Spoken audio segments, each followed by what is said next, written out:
रामायण सच में हुई थी या बस एक कहानी है?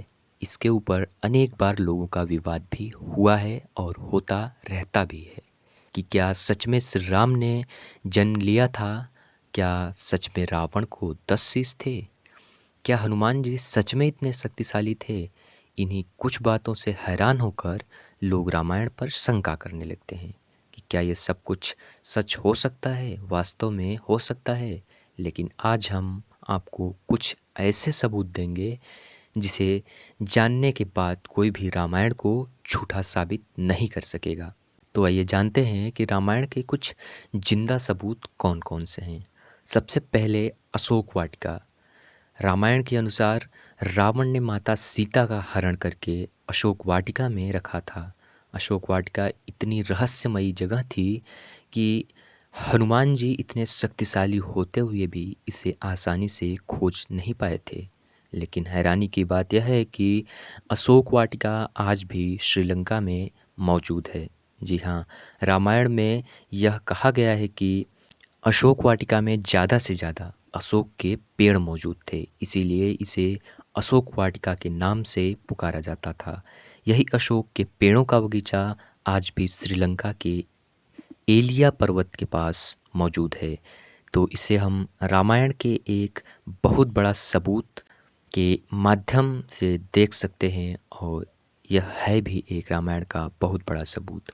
और दूसरा नंबर है द्रोणगिरी पर्वत। जी हाँ, रामायण में ऐसा कहा गया है और हम रामायण में ऐसा पढ़ते हैं कि जब मेघनाद और लक्ष्मण जी के बीच घमासान युद्ध छिड़ा हुआ था, तब लक्ष्मण जी को मेघनाद मूर्छा मार देता है और लक्ष्मण जी मूर्छित हो जाते हैं। उस समय जब लक्ष्मण जी को मूर्छा लगी थी, तो हनुमान जी बूटी लेने इसी पर्वत पर गए थे।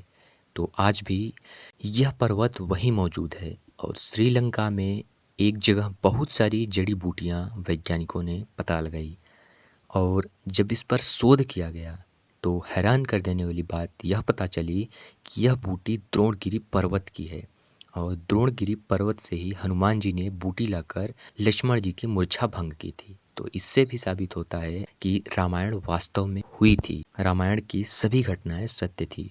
और नंबर तीसरा है, रामायण सच में हुई थी, इसका सबसे बड़ा सबूत है राम सेतु, जो आज भी श्रीलंका में मौजूद है। यह श्रीलंका के धनुषकोडी से मन्नार द्वीप तक एक पुल है जिसे राम सेतु कहते हैं। यहाँ के पत्थर इतने अधिक पुराने हैं कि जो रामायण को सच होने का सबूत देते रहते हैं। यह सेतु लगभग 30 किलोमीटर का है। इस सेतु के पत्थरों को जब वैज्ञानिकों ने पानी में डालकर देखा तो सच में अजीबोगरीब हैरानी कर देने वाला रहस्य मिला। वह पत्थर पानी पर तैरने लगा और ठीक उसी प्रकार का रहस्य रामायण के भगवान राम के द्वारा बनाए गए उस पुल को भी बनाने की खासियत दिखाई गई थी। रामायण में भी हमें ऐसा ही मिलता है कि भगवान राम जब बंदरों के सहित पुल निर्माण करवा रहे थे तो उस समय पत्थर पानी पर तैर रहे थे और श्री राम सेतु के ये पत्थर भी आज पानी पर तैरते हैं। तो क्या ये रामायण का सबूत नहीं हुआ? आप ही बताइए कि इससे बड़ा सबूत क्या हो सकता है? कमेंट बॉक्स में लिखना ना भूलिएगा और अगर आप भी भगवान श्री राम के भक्त हैं तो कमेंट बॉक्स में श्री राम लिखना ना भूलें।